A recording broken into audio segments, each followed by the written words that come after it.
Auto డ్రైవర్లకు మరో shocking news. ఇప్పటికే తెలంగాణలో ఆటో డ్రైవర్లు ఇబ్బందులు ఎదుర్కొంటున్నారు. మహిళల కోసం ప్రభుత్వం ఉచిత బస్సు ప్రయాణం అమలు చేస్తోంది. దీంతో తమకు డిమాండ్ తగ్గిపోయిందని ఆటో డ్రైవర్స్ వాపోతున్నారు. ఈ సమస్యపైన కొంతకాలం ఆందోళన కూడా చేశారు.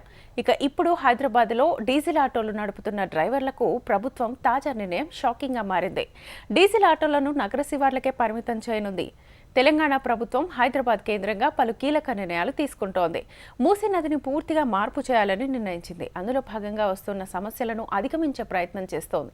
అదేవిధంగా నగరంలోని జలాశయాలు, పరివాహక ప్రాంతాలను ఆక్రమించి నిర్మాణాలు చేసిన వాటిని తొలగించే బాధ్యత హైడ్రాకు అప్పగించింది. ఇప్పుడు హైదరాబాద్ను కాలుష్యరహిత నగరంగా మార్చే ప్రక్రియకు శ్రీకారం చుడుతోంది.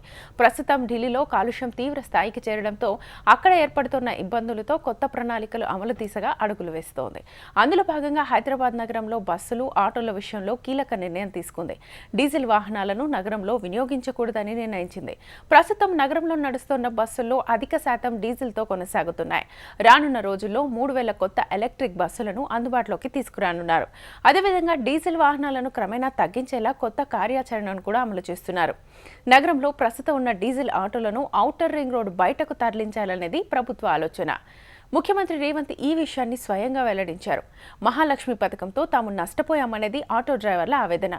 ఇప్పుడు ఆదాయం కోల్పోయిన ఆటో డ్రైవర్స్కు డీజిల్ వాహనాలను నగర శివార్లకు తరలించాలనే ప్రతిపాదన గుదిబండలా మారుతోంది. దీనిపైన ఆటో యూనియన్స్ ప్రభుత్వంతో చర్చించే అవకాశం కనిపిస్తోంది.